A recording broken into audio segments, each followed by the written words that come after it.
میں نے اس امیر آدمی کا نام لکھ لیا۔ یوں ہی دل میں خیال آیا تھا کہ یہ وہی شخص ہو سکتا ہے جسے ہم نے سیاہ رنگ کی بڑی گاڑی سے اترتے ہوئے دیکھا تھا، مگر ساتھ ہی ساتھ ایک اور تصور بھی میرے ذہن میں ابھر آیا تھا اور میں اس پر غور کرنے لگا تھا۔ اگر یہ شخص اتنا دولت مند ہے اور اگر اس کا کام ہو جائے تو اس جعلی خانقاہ کو پختہ کروانے سے بھلا کسی کو کیا فائدہ حاصل ہوگا؟ اگر اس کے ذریعے شمسہ اور فیضان عالم کو کوئی فائدہ حاصل ہو جائے، اگر ان لوگوں کی زندگی میں کوئی تبدیلی آ جائے تو کیا یہ اس سے بہتر نہیں رہے گا؟ بس یہ خیال دل میں پختہ ہو گیا۔ یہ اندازہ ہو گیا تھا کہ وہ شخص جمعرات تک یہیں قیام کرے گا۔ لوگوں نے اسے تفصیلات بتا دی ہوں گی، چنانچہ وقت باقی ہے، اس سے ملاقات کر کے معاملات طے کیے جا سکتے ہیں۔ یہ احساس میں نے ابھی اپنے دل ہی میں رکھا تھا۔ عرضیاں نمٹ گئیں، کام ختم ہو گیا۔ میں اور اکرام باہر نکل آئے۔ اکرام نے کہا، شمسہ تم سے ملنا چاہتی ہے۔ میں ٹھٹک گیا، کیوں؟ کوئی وجہ نہیں ہے، خوش ہے، مطمئن ہے، کہہ رہی تھی کہ وہ دوسرے بھیا کبھی نہیں آئے، ان سے ملنے کو جی چاہتا ہے۔ تم نے کیا کہا؟ میرے بجائے فیضان بول پڑا، کیا؟ اس نے کہا کہ وہ درویش منش ہیں، یاد اللہ میں کھوئے رہتے ہیں، انہیں پریشان کرنا مناسب نہیں ہے۔ پھر خاموش ہو گئی۔ یہی بہتر ہے۔ کب تک؟ اکرام نے پوچھا اور میں نے چونک کر اسے دیکھا۔ کیا کر سکتے ہیں؟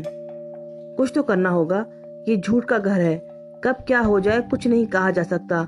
کچھ نہ بھی ہو تو اسے کیا یہاں ہمیشہ رکھا جا سکتا ہے؟ یہ کوئی رہنے کی جگہ ہے؟ بچے ہیں اس کے، ان کا مستقبل ہے، اس طرح خانقاہ کی روٹیاں توڑ کر فیضان بھی نکما ہو جائے گا۔ ابھی لوہا گرم ہے، صحیح چوٹ لگ جائے تو صحیح شکل اختیار کر سکتا ہے، جتنی دیر ہوگی اتنے ہی نقصان کا اندیشہ ہے۔ سوچنا پڑے گا۔ میں نے سوچا ہے۔ کیا؟ پہلے تم اس سے مل لو، ایک خوشی تو حاصل ہو اسے، نہ جانے کب سے خوشیوں سے محروم ہے، اس کے بعد کوئی بہتر حل نکل آئے گا۔ اس کے بعد یہ کبھی نہ کہنا، سمجھے اکرام؟ میں نے سرد لہجے میں کہا اور اکرام مجھے دیکھنے لگا، پھر گہری سانس لے کر بولا، ٹھیک ہے۔ مجھے اس کے لہجے میں نرمی محسوس نہیں ہوئی تھی، کچھ عجیب سا لہجہ تھا۔ دور سے میں نے سیاہ گاڑی والے صاحب کو دیکھا، ملازموں کے ساتھ بیٹھے کھانا کھا رہے تھے۔ وہ عزت بیگ ہیں؟ شاید۔ آؤ، میں نے کہا اور اکرام خاموشی سے میرے ساتھ چل پڑا۔ خانقاہ کی گہرائیوں میں انہوں نے ڈیرا لگایا ہوا تھا، گاڑی بھی قریب ہی کھڑی ہوئی تھی، ہر طرح کا انتظام کر کے آئے تھے۔ ہمیں دیکھ کر اٹھ کھڑے ہوئے۔ حضور، اگر ہمارے ساتھ دسترخوان کو رونق بخشیں تو نوازش ہوگی۔ شکریہ، کھانا کھا چکے ہیں، بس اب افسوس ہو رہا ہے کہ جلدی آ گئے۔ آپ براہ کرم کھانا کھائیے۔ یقین کیجیے کھانا کھا چکا ہوں، میں ان لوگوں کا ساتھ نبھا رہا تھا۔ آپ تشریف رکھیے، درویشوں کی چھت تقدیر والوں کو نصیب ہوتی ہے۔ ہم بیٹھ گئے۔ آپ کا اسم شریف؟ میں نے پوچھا۔ خاکسار کو عزت بیگ کہتے ہیں۔ کتنے عرصے سے آپ اس مشکل کا شکار ہیں؟ جی؟ مرزا صاحب چونک پڑے، اب وہ مجھے گھور رہے تھے۔ اکرام کے انداز میں ایک لمحے کے لیے بے چینی پیدا ہوئی تھی، پھر اس نے خود کو سنبھال لیا۔ یقیناً وہ میرے اس سوال پہ حیران ہوا ہوگا، کیونکہ یہ خلاف دستور بلکہ ایک طرح سے خطرناک تھا۔ مرزا صاحب بولے، کوئی 7-8 ماہ سے۔ انہوں نے کوئی نقصان پہنچایا آپ کو؟ میں نے سوال کیا۔ سارے نوکر کھانا ختم کر کے ہماری طرف متوجہ ہو گئے۔ مرزا صاحب کے منہ سے کچھ نہ نکل سکا۔ میں نے پھر پوچھا، میرا مطلب ہے کہ آپ کو ان کی موجودگی کا احساس کس طرح ہوا؟ انہوں نے آپ کے اہل خاندان کو کوئی تکلیف پہنچائی، جبکہ آپ ان کی وجہ سے حویلی چھوڑ کے کہیں اور منتقل ہو گئے اور وہاں بیماریوں کا شکار ہو گئے، اور پھر حویلی پہنچے تو بیماریاں ختم ہو گئیں، لیکن اس کے باوجود آپ ان سے خوف زدہ ہیں۔ اس خوف کی وجہ جاننا چاہتا ہوں۔ اچانک ہی مرزا عزت بیگ اپنی جگہ سے اٹھے اور انہوں نے میرے پاؤں پکڑ لیے۔ سمجھ گیا حضور، سمجھ گیا، مجھے میرا گوہر مقصود مل گیا۔ حضور میری مدد کر دیجئے، بڑی آس لے کر آیا ہوں آپ کے پاس۔ آپ کا یہ احسان میں زندگی بھر نہیں بھولوں گا۔ ہاں، حویلی میں میری بیوی اور میرے بچوں کو طرح طرح سے ستایا جاتا ہے، وہ خوف سے دیوانے ہو جاتے ہیں، مختلف حرکات کرتے ہیں وہ، اور میرے بچے دہشت سے سوکھتے جا رہے ہیں۔ 2 نوجوان بیٹیاں ہیں میری، ایک بیٹا ہے، بیوی ہے، چاروں کے چاروں ان کی شرارتوں کا شکار رہتے ہیں۔ عجیب و غریب شرارتیں ہوا کرتی ہیں، میں خود بھی اپنے آپ کو لاکھ سنبھالے رکھوں، مگر انسان ہوں، جب ایسے بعید از عقل واقعات ہوں گے تو بھلا بہادری کیسے دکھاؤں گا؟ حضور، جب آپ نے اس قدر کرم فرمائی کی ہے تو میری مشکل کو دور فرمائیے گا، آپ کا بے حد احسان مند ہوں گا۔ عزت بیگ صاحب، آپ کا یہ دھامپور نگینہ یہاں سے کتنے فاصلے پر ہے؟ حضور، کوئی 120 کوس ہے۔ مجھے وہاں جانا ہوگا، یہی حکم ملا ہے مجھے، میں نے کہا۔ اکرام نے ایک بار پھر پھٹی پھٹی آنکھوں سے مجھے دیکھا، لیکن اس طرح نہیں کہ کسی پر اظہار ہو جائے۔ عزت بیگ صاحب نے گردن خم کر کے کہا، بسر و چشم، بسر و چشم، اس کا مقصد ہے کہ میری تمنا پوری ہو گئی۔ حضور آپ تشریف لے چلیے، جو بھی خدمت ہوگی میں کروں گا، جس طرح بھی حکم فرمائیں گے، جان و مال سے حاضر ہوں، آپ بس حکم کر دیجئے۔ ہاں عزت بیگ صاحب، بہت کچھ قربان کرنا ہوگا آپ کو، زندگی کا صدقہ مال ہے، خاصے اخراجات کرنے پڑ جائیں گے آپ کو۔ بہت کچھ ہے میرے پاس، بچوں ہی کے لیے ہے، اگر ان کی مشکل حل ہو جائے تو بھلا مال و دولت کی کیا فکر، لیکن آپ پہنچے ہوئے بزرگ ہیں، آپ نے میری مشکل اپنی زبان سے ادا فرما دی۔ میرے دل کو یقین ہے کہ جیسے ہی آپ کے قدم مبارک وہاں پہنچیں گے، شریر شیطان وہ جگہ چھوڑ کر بھاگیں گے۔ بس میں آپ کو اپنے پاس سے نہیں جانے دوں گا، آپ کے پاؤں نہیں چھوڑوں گا حضور، آپ کو میرے ساتھ چلنا ہوگا۔ آج توقف فرمائیے، کل ہم آپ کے ساتھ روانہ ہو جائیں گے، آپ مطمئن رہیں، ہر طرح کے آسیبوں کو وہ جگہ چھوڑنی پڑے گی۔ مجھے تو گویا نئی زندگی عطا فرما رہے ہیں آپ۔ جیسا سنا تھا ویسے ہی پایا اس عظیم جگہ کو۔ حضور اب تو بیتاب ہوں کہ آپ کب میرے ساتھ چلیں گے۔ ویسے حضور کا اسم شریف معلوم کر سکتا ہوں؟ مسعود ہے میرا نام۔ میں سمجھتا ہوں یہ میرے لیے سعادت مسعود ہے کہ مجھے اس طرح آپ کی قدم بوسی حاصل ہو۔ کب تشریف لے چلیں گے، وقت بتا دیجئے۔ آج تو یہیں قیام فرمائیے۔ جیسا کہ میں نے کہا کہ کل دن کو 10 بجے ہم لوگ یہاں سے روانہ ہو جائیں گے۔ آپ کے پاس انتظام تو ہے؟ یہ سب میرے دوست احباب ہیں، یہ صاحب گاڑی چلاتے ہیں، یہ دوسری ضروریات پوری کرتے ہیں، آپ اطمینان فرمائیے گا، سفر میں آپ کو کوئی دقت نہیں ہوگی۔ ٹھیک ہے، اب اجازت دیجئے۔ میں اٹھ کھڑا ہوا۔ حضور اگر کچھ نہیں عزت بیگ صاحب، اس وقت کوئی حاجت نہیں ہے، آپ آرام کیجئے۔ میں واپسی کے لیے پلٹا، اکرام بھی میرے ساتھ چل پڑا، لیکن اس کی بے چینی انتہا کو پہنچی ہوئی تھی۔ اوپر پہنچتے ہی اس نے کہا، تو آپ اس کے ساتھ جا رہے ہیں مسعود بھائی؟ مگر آپ نے اچانک ہی یہ فیصلہ کیسے کر لیا؟ جانا ہے اکرام مجھے اس کے ساتھ۔ ابھی تم نے شمسا کے بارے میں مجھ سے بہت سی باتیں کی ہیں، اس سے ملوں گا اکرام تو دل کے زخم تازہ ہو جائیں گے، کلیجہ پھٹ جائے گا، اور اس کے بعد سارے کام ادھورے رہ جائیں گے۔ وہ بہن ہے میری، میں انسان ہوں، خود پر قابو نہیں پا سکوں گا۔ بھلا میں اس کے آنسو دیکھ کر یہ کیسے بات برداشت کروں کہ ماں باپ کی تلاش کے بجائے کوئی اور کام کروں؟ تم خود سوچو اکرام، کیا ہوگا؟ سارے راستے بند ہو جائیں گے۔ کیا اس سے بہتر یہ نہیں ہے کہ میں اس کے لیے آسائشیں حاصل کرنے کی کوشش کروں؟ میں نے اپنے آپ کو ختم کر لیا اکرام، بہت نقصان کر لیا میں نے اپنا، اس کے نتیجے میں میری بہن کو ایک بہتر زندگی تو مل جائے۔ تم نے دیکھا میں نے اس سے خرچ کی بات کی ہے، یہ میں اپنی بہن کے لیے حاصل کرنا چاہتا ہوں۔ صرف محبتیں ضرورتیں پوری نہیں کر سکتی، کچھ نہ کچھ عملی طور پہ بھی کرنا ہوگا۔ اکرام نے حیرت سے میری صورت کو دیکھتے ہوئے کہا، اس کا مطلب ہے مسعود بھائی کہ آپ عزت بیگ کا کام کر کے جو کچھ بھی حاصل کریں گے وہ شمسا کے لیے ہوگا؟ ہاں، میں نے ایک ٹھنڈی سانس لے کر کہا، دل میں ایک اداسی کیفیت پیدا ہو گئی تھی۔ میں جو کچھ بھی کر رہا تھا اس کے نتائج مجھے معلوم تھے، یہ بھی دیکھنا تھا کہ عزت بیگ کے گھر میں جو شیطانی قوتیں رہائش پذیر ہیں ان کے خلاف کوئی مؤثر عمل کر سکوں گا بھی یا نہیں۔ پہلے کی بات اور تھی، رہنمائی ہو جاتی تھی اور اقدامات کیے جاتے تھے، لیکن اب تنہا بھگت رہا تھا سب کچھ، نہیں سمجھتا میری پہنچ کہاں تک ہو سکتی ہے۔ اکرام نے البتہ مطمئن لہجے میں کہا، آپ یقین کیجئے، آپ نے میرے دل میں بغاوت پیدا کر دی تھی مسعود بھائی۔ میں سوچنے لگا تھا کہ شاید میں آئندہ آپ کا ساتھ نہ دے سکوں۔ شمسا بہن کو میری ضرورت ہے، لیکن آپ نے مجھے مشکل سے نکال لیا۔ اب میں بے حد پرسکون ہوں۔ آپ تنہا ہی جائیں گے یا مجھے ساتھ چلنا ہوگا؟ نہیں، بھلا تمہارا ساتھ کس طرح ممکن ہے؟ یہاں شمسا، فیضان اور بچے تنہا رہ جائیں گے۔ ہاں، ایک بات میں تم سے کہہ دیتا ہوں اکرام، وہ یہ کہ ان سب کا پورا خیال رکھنا۔ ہو سکتا ہے کہ مجھے کچھ زیادہ ہی وقت لگ جائے، کہیں ایسا نہ ہو کہ میری غیر موجودگی میں ان لوگوں کو کوئی نقصان پہنچ جائے۔ ایک بات اور تمہیں ذہن نشین کرانا چاہتا ہوں، بھوریا چرن کا آثار یہاں ملے ہیں، لیکن اتنے عرصے میں نہ تو اس نے کچھ کیا اور نہ ہی کہیں دوبارہ کسی مکڑی کا وجود ظاہر ہوا۔ میں یہ سمجھتا ہوں کہ یہ جعلی خانقاہ ہے، اس لیے بھوریا چرن جیسی ناپاک روحیں یہاں آ سکتی ہیں، تمہیں اس کی طرف سے بھی محتاط رہنا ہوگا۔ اکرام نے سنسنی خیز نگاہوں سے مجھے دیکھا، لیکن منہ سے کچھ نہ بولا۔ میں مرزا عزت بیگ کے ساتھ جانے کے منصوبے کے بارے میں سوچتا رہا، نہ جانے کیسے وسوسے، نہ جانے کیسے کیسے خیالات میرے ذہن میں جاگزیں تھے، لیکن یہ فیصلہ اٹل تھا کہ مجھے عزت بیگ کے ساتھ دھامپور نگینہ جانا ہے۔ اور بالآخر دوسرے دن میں عزت بیگ کے ساتھ چل پڑا۔ وہ بڑے احترام کے ساتھ مجھے اپنی قیمتی گاڑی میں بٹھا کر لے چلا۔ راستے طویل تھے لیکن خوش اسلوبی سے طے ہو گئے۔ اچھا خاصا شہر تھا۔ شام کے کوئی 4:30 بجے تھے جب ہم مرزا عزت بیگ کی حویلی میں داخل ہوئے۔ وسیع و عریض عمارت تھی لیکن بڑے پھاٹک سے داخل ہوتے ہی احساس ہوا کہ حویلی آصف زدہ ہے۔ اس کی ویرانی چیخ چیخ کر کہہ رہی تھی کہ یہاں غیر انسانی مخلوق کا قبضہ ہے۔ احاطے میں بے شمار درخت تھے لیکن ان کے پتے سوکھے ہوئے تھے۔ گھاس کے لون تھے لیکن پیلی اور جلی ہوئی گھاس۔ حویلی کا بیرونی حصہ بھی بدنما تھا۔ سامنے ایک اور کار کھڑی نظر آئی۔ کار کی آواز سن کر ایک ملازم اندر سے نکل آیا۔ کار رکتے ہی ڈرائیور اور دوسرے ملازم آ گئے۔ عزت بیگ نے خود اپنے ہاتھوں سے میرے لیے دروازہ کھولا۔ میں نے ایک نگاہ پھر حویلی کے بیرونی حصے پر ڈالی۔ آپ کے ہاں کتنے ملازم ہیں مرزا صاحب؟ کافی ہیں، میرا مطلب ہے 6-7 مرد اور 4-5 خواتین۔ ہر ایک کے سپرد مختلف ذمہ داریاں ہیں۔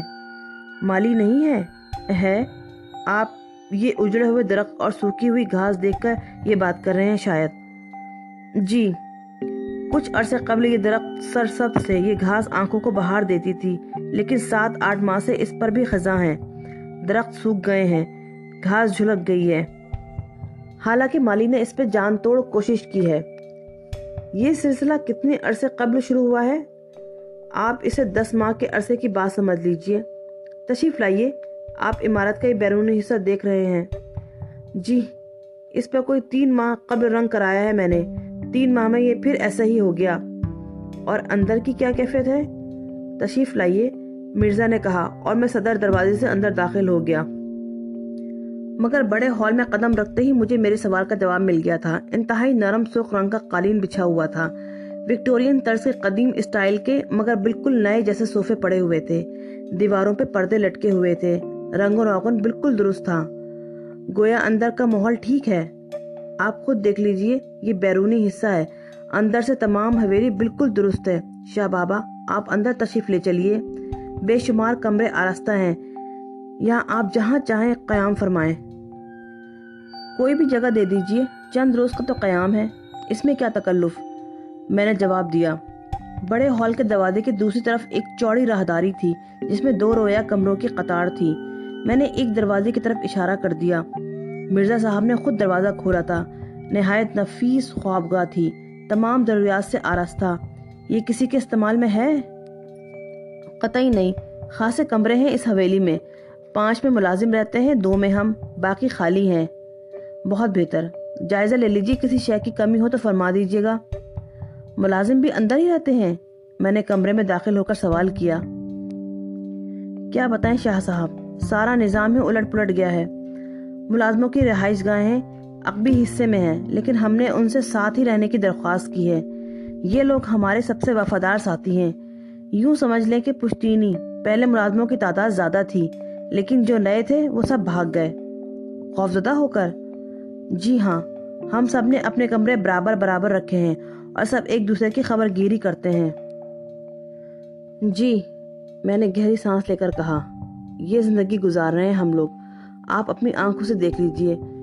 اچھا شاہ صاحب، سفر کی تھکن ہو گئی ہوگی، آرام کیجئے۔ چائے کس وقت پئیں گے؟ 1 گھنٹے کے بعد بھجوا دیجیے گا۔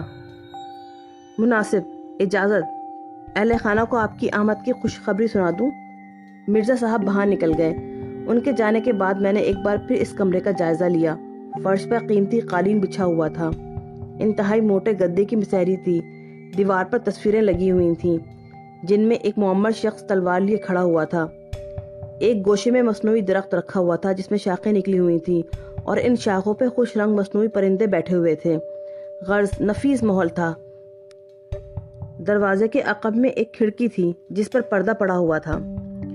میں ایک آرام دہ کرسی پر بیٹھ گیا۔ ذہن میں بے شمار خیالات آنے لگے تھے۔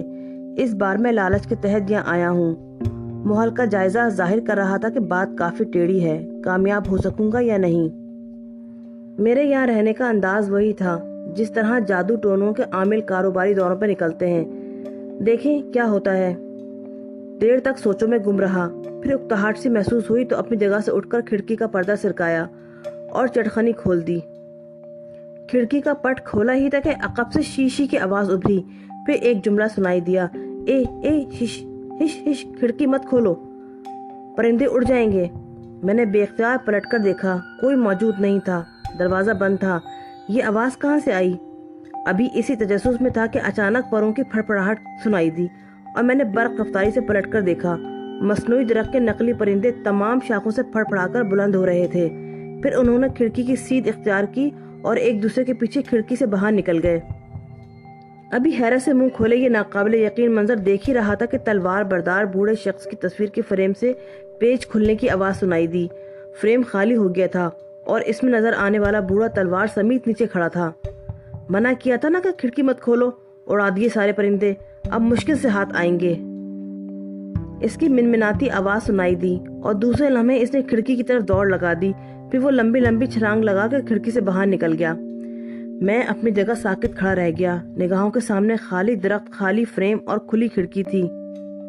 چند لمحات حیران کھڑا رہا، پھر کھڑکی سے باہر جھانکا۔ باہر خاموش اور سنسان رات پھیلتی جا رہی تھی۔ میں نے گہری سانس لے کر کھڑکی بند کر دی۔ یہ عمل کسی انسان کے دل کی حرکت بند کر دینے کے لیے کافی تھا۔ اس کے نتیجے میں دیکھنے والے کی حالت خراب ہو سکتی تھی، لیکن میری نہیں۔ یہ سب کچھ میرے لیے ایک لمحے کے لیے حیرت تو بن سکتا تھا، خوف نہیں۔ چنانچہ میں واپس آ کر مسیری پر بیٹھ گیا۔ مرزا عزت بیگ کی بات کا یقین تو حویلی میں داخل ہوتے ہی ہو گیا تھا، تصدیق اب ہو گئی تھی۔ اب مجھے یہ سوچنا تھا کہ مجھے ان ناپاک روحوں کے خلاف کیا عمل کرنا چاہیے۔ ذہن پر ایک طرح کا جنون سوار تھا۔ یہ احساس بھی تھا کہ میں زیر عتاب نہ سہی، کم از کم ناپسندیدہ نگاہوں سے دیکھا جا رہا ہوں۔ ہو سکتا ہے مجھے اس حویلی میں کامیابی حاصل نہ ہو، لیکن اس کے باوجود میں کچھ کرنا چاہتا تھا۔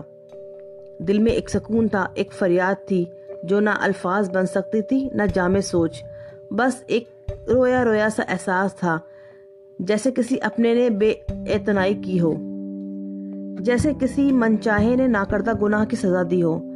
بہت دیر اسی طرح گزر گئی، پھر میں سہری پر لیٹ گیا، آنکھیں بند کر لیں۔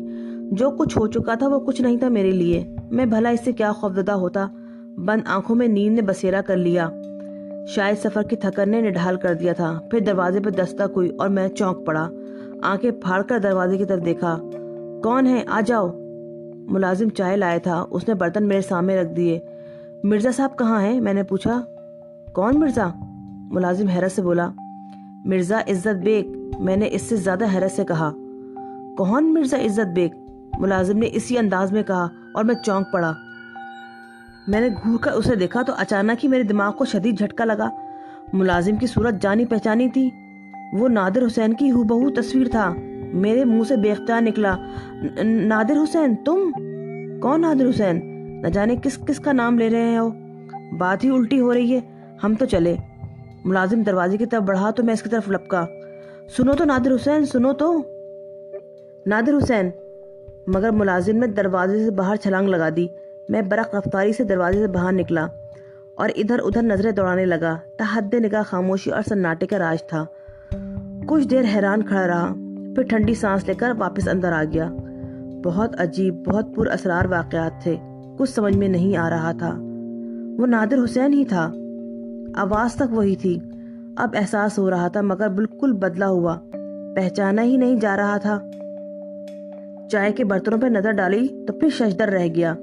چائے دانی، شکر دانی اور دودھ کا برتن تھا، لیکن چائے نام کی کوئی شے نہیں تھی۔ البتہ برتنوں کے درمیان ایک چمکدار خنجر رکھا ہوا تھا، کوئی 10 انچ کا پھل تھا اس کا، اور اس پہ نہایت خوبصورتی سے درود پاک کندہ کیا گیا تھا۔ دل کو ایک دھکا سا لگا، ہاتھ بے اختیار آگے بڑھے اور بڑی عقیدت سے وہ خنجر میں نے ہاتھ میں اٹھا لیا۔ درود پاک پڑھا، دل روشن ہو گیا، ایک دم سے سارے بوجھ دل سے ہٹ گئے۔ سب کچھ غلط ہو سکتا ہے، ہر چیز فریب ہو سکتی ہے، لیکن یہ کسی طور دھوکہ نہیں ہو سکتا۔ آنکھیں بھر آئیں، اچانک تنہائی دور ہو گئی، اچانک بے کسی کا احساس ختم ہو گیا۔ اسی وقت دروازے پر آہٹ سنائی دی اور میں نے جلدی سے اس متاع بے بہا کو سینے کے قریب چھپا لیا۔ آ سکتا ہوں؟ دروازے سے عزت بیگ کی آواز سنائی دی۔ تشریف لائیے، نور چشمی قدسیہ بانو بھی ساتھ ہیں، آؤ بیٹی۔ ایک پیکر شباب اندر آ گئی، سادہ لباس مگر حسن سادہ بھی نہایت پرکار۔ قدسیہ نام ہے اس کا، بڑی بیٹی ہے میری شاہ بابا، آپ کے قدموں میں آئی ہے، عزت بیگ نے کہا۔ پھر چائے کے برتنوں کو دیکھ کر بولے، چائے پی لی کیا؟